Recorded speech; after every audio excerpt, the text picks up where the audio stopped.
Hello everyone, welcome to the end of week 2 I should say. So this week we started to look at the theories that are going to form the basis really for our entire course. So it's worthwhile engaging at the very least in your essential readings and getting onto some discussion posts. So this week I also posted a couple of things, a few key questions that help you to understand what theory is and how we look at it in terms of a disciplined approach to, say, a case study. How do you decide what the theory is you're looking at and how to use it to analyze a case study? And so you'll find that if you're using a certain approach or a theory, you're going to have typically a leading.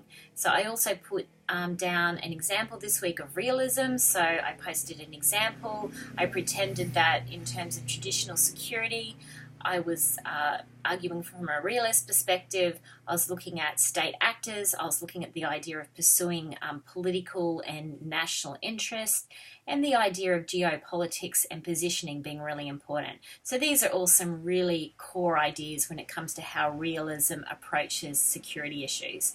So go and have a look on discussion posts. Also, I'm hours away at the moment from running tonight's Collaborate, so if you didn't get along, please have a look at a recording.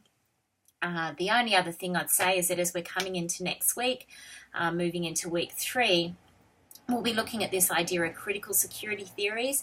Critical is actually fairly broad, but what it's saying is, okay, the Cold War ended, this idea of bipolar power, the idea that all our security rests on the concept of nation states started to break down. All these alliances that really fell into the US aligned and communism aligned world started to fall apart. So new theories were needed to explain what was a new basis, new actors, new conceptualizations of what security means and who it impacts and how it impacts someone, and also how you actually achieve a more secure world.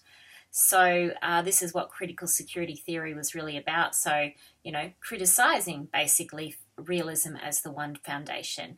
But it's not that realism didn't serve a really strong purpose for its time. It's just that as the world changes, you do need to update theory so that you can actually explain the changing world.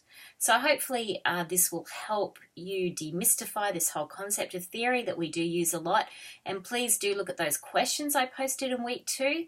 I think if you start to get a bit confused, what's my theory? How's it differentiated from other theories? How do I use it to explain a case or to analyze? Go back and have a look at some of those key questions. You might even have some extra questions, or maybe a question won't be quite as relevant, but just have a look at that and have a look at how I used it for my example in week 2 as well. And hopefully that will give you some guide. And like I said, don't forget essential readings will definitely help you through this course. Thanks everybody.